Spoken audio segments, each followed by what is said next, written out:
Freeman doubles and nothing else happens. Bottom 6. Gomez grounds out, Alvis to Freeman, first out. Robert flies out to Acuña, and Turner flies out to Markakis. Markakis. Here we pronounce the name the Spanish way, so get used to it. So, top 7. Guerra replaces Buff, batting 9. Riley flies out to the left field. McCann grounds out. Guerra to Adams for out number 2. And Arvis strikes out. Guerra up to a good start on the top 7. Bottom 7, that will be Eaton grounds out to third base. Donato to Freeman for the first out. Rendon strikes out. And the one and only, mi hijo puñeta, Soto goes deep right to the center field for the Nationals' first run. And we have been informed that the ball was found in England. Hopefully they will use it for the Red Sox versus the evil empire, the Yankees. Will you watch it? I know we are not in a Yankees or Red Sox podcast, but it's more politically correct for me to give that promo because it's the first time that Major League Baseball is going to Europe. So guys, go there and just watch the game on TV and support these two teams, the evil empire. I hate them, so if you're a fan, just support them. So the evil empire versus the Red Sox, they're going to be playing on England next weekend, so please support them. It's the first game of Major League Baseball in the Europe.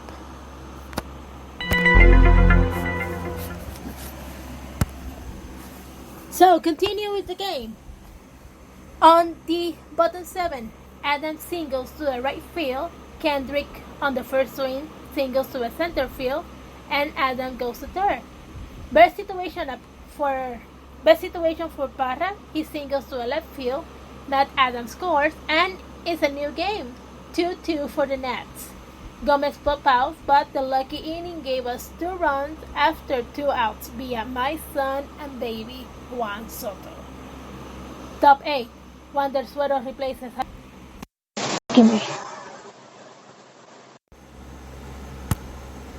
I'm sorry, guys. I am very sorry. So, top 7. Wander Suero replaces Javi Guerra. And Seagull by Joyce to the right field. Acuña Jr. flies out to Parra. And Swanson grounds out. 5-4-3 for the third out. Bottom 8. Dozier for pinch hitter for Suero. Dozier singles to the left field. Trey Bonds to almost between home and first base, and he ran like the devil, man. And on second and first we got Dozier and Trey, and then Eaton Bonds again, and he's out on third base, and then Rendon grounds out in a double play. We were almost this close to making a run, but el diablo es puerco. El diablo es bien puerco. Top 9. Doolittle replaces Suero. Freeman flies out. Donaldson pops out. Markakis singles to the left field, and Riley flies out to the left field. Bottom 9. Soto pops out to the shortstop on the first out. Adam grounds out to third for 5-3, 2 outs. After 7 pitches, Kendrick walks for a nice turn, and Parra strikes out swinging. So we go to extra innings. Top 10. Rainey replaces Doolittle.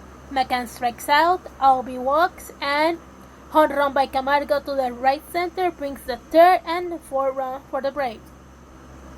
Acuña grounds out. Swanson walks. Sips replaces Rainey, and Sip does the job to get the inning out. Bottom 10. Gomez walks. Suki singles. Taylor replaces him as a pinch runner.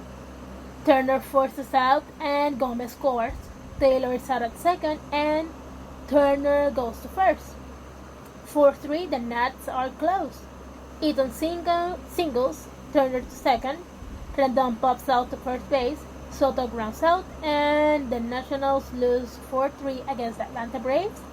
And the Nationals right now have a record of 37-40, playing for 481, collocating themselves in a third spot, and they have a record of 6-4 in the last 10 games and a record of 21-19 games at home and 16-21 on away games.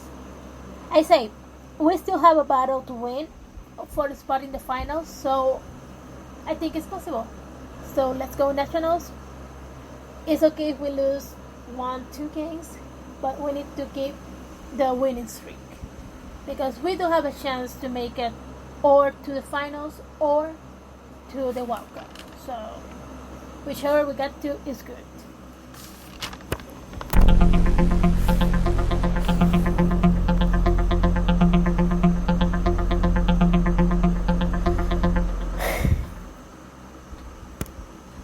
In other news, after the disastrous inning last Sunday against the Atlanta Braves, where Trevor Rosenthal allowed 3 runners to get on base on a series of bad pitches, yesterday morning, Sunday morning, the team has decided to let him go.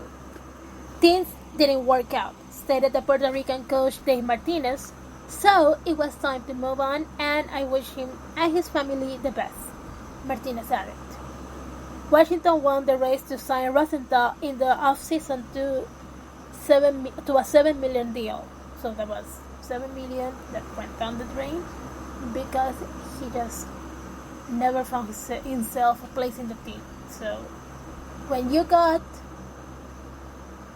the talent, because I am not saying that Rosenthal doesn't have the talent, but when you got the talent but you don't find yourself in a place to be one with the team, then that is bad news for you and the team that you're playing with. So hopefully this will be a lesson for him to keep on practicing, keep on finding himself, so he can in the future be with a team that he can actually be one with the team and do his best. So yeah. Again, Saturday night's game was hard to see when Rosenthal was pitching, but because he wasn't in sync, as I told you, at all. He wasn't at all in sync with his teammates. He wasn't, for me watching the game, he wasn't in the game at all. Maybe after this, as I told you, he will recover and be the best version of himself, because I think not being able to play that much gets you out of sync. So what he needs to do is practice more, use this time to practice his pitching, to practice his throws, and maybe he will find himself to be in sync with a team that will get the best out of him.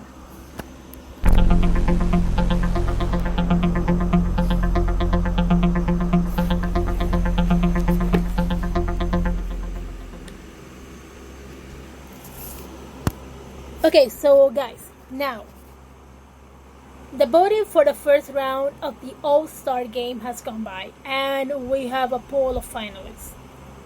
There is now a single player for the Washington Nationals, and I am not surprised, since this is what happens when you leave the fanatics decide who is an All-Star player and who is not an All-Star player. I mean, I am not saying that everyone is like that, but the vast majority thinks that way, and that really stresses me out so much. For me, it shouldn't be like that. For me, everyone should look at numbers. Everyone should look at how a player is playing in the field, because sometimes what you see in the field is not what the numbers reflect, because you can see a player that has bad numbers, but his attitude in the field brings the team together, much like Yadier Molina. Right now, he's not giving the numbers that he used to give, but Molina on the field, he makes the team go together as one. Same with Matt Scherzer. Matt Scherzer may not have like the best batting record. He's a pitcher still. He may not have the best batting record. He has great pitches, but you can see that his attitude on the field is contagious, and he brings the team together. He makes the team play better. He communicates with the team not by words but by actions, and the team follows. He's a leader. So I just wish that people will start seeing that instead of just saying, "Oh, I am voting for this one because I like this team and I like this guy and he's going to be here and here and here and here." Because if we keep voting like that, we are not going to be giving the players that do deserve the chance a real chance of being in an All-Star game. So that is what I have to think right now for how I feel with this pool of candidates that we're going to be reviewing.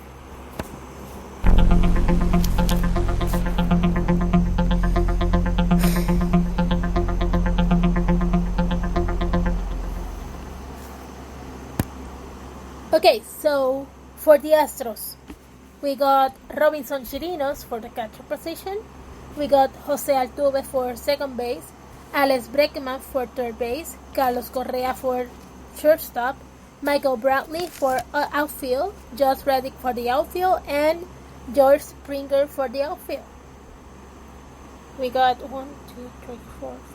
7 out of 9 players of the Astros in the finals. That is a no-no, guys. Why do we do that? I mean, Correa is injured. I am pretty sure he's not going to. I am pretty sure he's not going to even make the bench. I wish he could, but he's injured. He cannot play. So why do you do this to yourselves? Nets, from the Braves, Brian McCann as a catcher, Freddie Freeman first base, Josh Donaldson third base, Ozzie Albies second base, Dansby Swanson shortstop, Ronald Acuna Jr. of outfield, and Nick Markakis in Spanish for the outfield. That would be 1, 2, 3, 4, 5, 6, 7. Again, 7 players from the Braves out of 9. Why do you do this to yourself, guys? So, from the Cubs, Wilson Contreras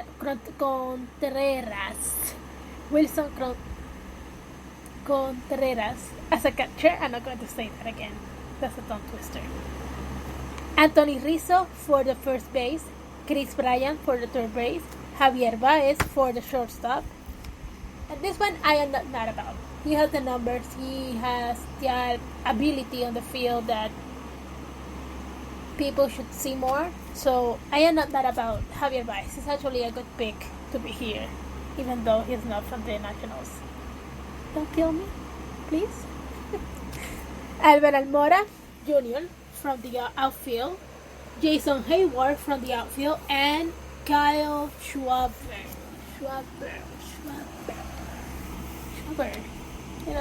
Whatever you spell that name.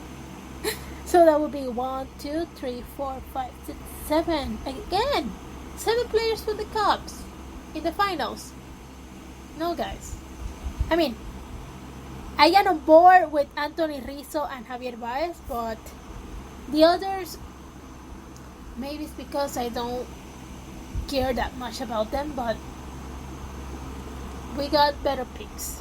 Just saying. From the Yankees, the Evil Empire.